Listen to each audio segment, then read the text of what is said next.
Hi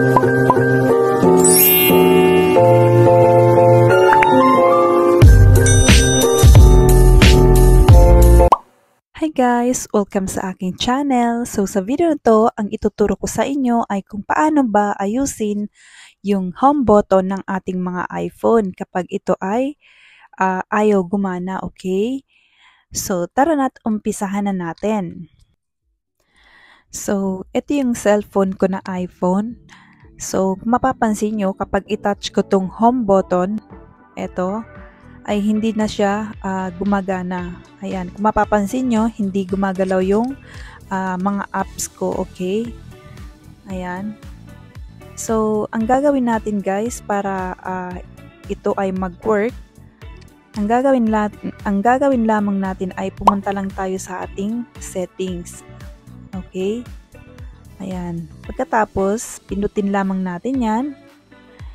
And then, pindutin natin yung accessibility, and then scroll down and hanapin naman natin yung assistive touch. Okay,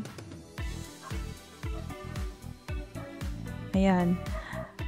So mapapansin nyo naka off yan, so i-on lang natin yan, okay, para gumana. Okay, so ayan. Ayan, so kung mapapansin nyo, may lumabas dito na button. So, yan na yung magiging shortcut ng ating button, okay? So, yan na yung magiging button ng ating cellphone or home button. Ayan, so pindutin lamang yan.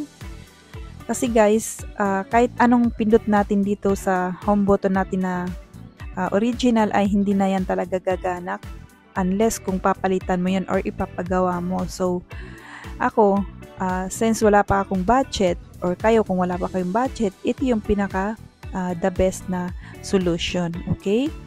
So ayan, yun na lang yung pipindutin nyo para mapunta kayo dun sa kung saan nyo gustong dalhin or kung ano yung gusto nyong hanapin sa inyong mga cellphone. So ayan, andyan din yung screenshot, okay?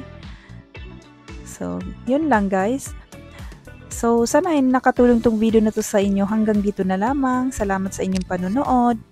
Please subscribe nyo ang aking channel para updated kayo sa iba pa natin i-upload ng mga video dito sa aking channel. Salamat sa panonood muli. Bye!